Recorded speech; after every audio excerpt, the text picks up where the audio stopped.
Oke, Assalamualaikum warahmatullahi wabarakatuh, teman-teman semua. Kita berjumpa lagi di mata kuliah Artificial Intelligence. Kita masuk ke metode selanjutnya, masih di pembahasan tentang searching atau generate and test model. Jika sebelumnya kita mempelajari tentang simulated annealing, pada video kali ini kita akan mempelajari tentang best first search ya, atau lebih tepatnya disebut dengan greedy best first search. Oke, best first search ini digunakan dengan menggunakan fungsi objektif ya untuk setiap nodenya. Fungsi objektif ini menyediakan estimasi total cost perjalanan. Lalu kemudian tujuannya adalah kita mendapatkan nilai fungsi objektif yang dia semakin kecil ya. Nah, ini nanti implementasinya kita menggunakan queue untuk melihat atau memilih kandidat-kandidat mana yang kemudian akan kita kita pilih gitu ya. Nah, ini algoritmanya. Pertama, kita inisialisasi satu buah queue, kita nyatakan sebagai satu queue atau satu solusi yang kita anggap statusnya terbuka ya. Ya, statusnya terbuka. Lalu kemudian ada queue close, jadi ada dua queue, ada queue yang open, ada yang close. Yang close-nya ini masih kosong. Nah, kemudian kita lakukan langkah sampai menghasilkan goal atau tidak ada lagi queue open gitu ya. Nah, apa yang kita lakukan di queue open pertama adalah ambil base node dari queue di bagian yang open. Jadi kan kita generate dulu langkah yang mungkin dipilih, lalu tadi dimasukkan ke dalam queue yang open, lalu kemudian ambil the base X dari yang open. Nah, jika X-nya ini goal, maka selesai return. Nah, jika tidak, maka masukkan X ke dalam close ya, queue yang close. Lalu kemudian dari X yang ini generate suksesor ya, generate suksesor yang lain atau tetangga yang lain. Untuk setiap suksesor dari X ini kita sebut dengan Y. Nah, lalu kemudian suksesor yang baru ya, list suksesor dari X ini evaluasi dari ayahnya X gitu ya. Lalu kemudian jika suksesornya pernah di-generate, maka masukkan dia ke dalam open, lalu kemudian jadikan X ini sebagai parent gitu ya. Tapi jika suksesornya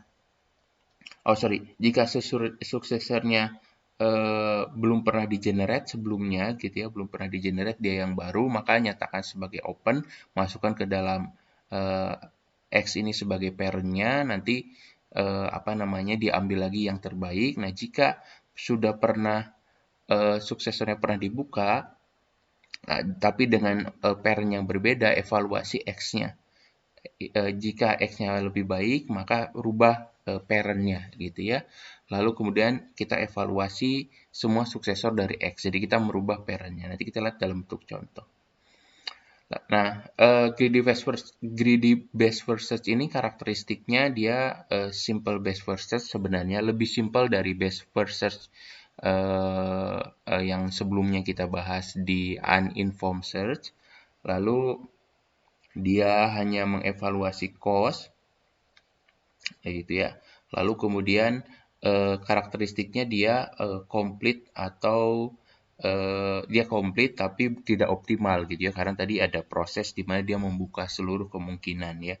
Nah, fungsi objektif atau FN ini bisa juga kita anggap sebagai fungsi heuristik. Hanya kan kalau fungsi heuristik itu biasanya karakternya lebih besar itu lebih baik ya. Kalau fungsi objektif itu lebih kecil lebih baiknya. Tapi di sini kita mesti memahami dalam konteks ini kita mau pakai yang mana gitu ya. Kalau kita mau pakai fungsi objektif, maka ya kita lihat mana yang paling cost-nya paling rendah. Kalau kita mau pakai fungsi heuristik, kita pakai mana yang lebih baik. Nah, ini contoh dengan graf yang sama.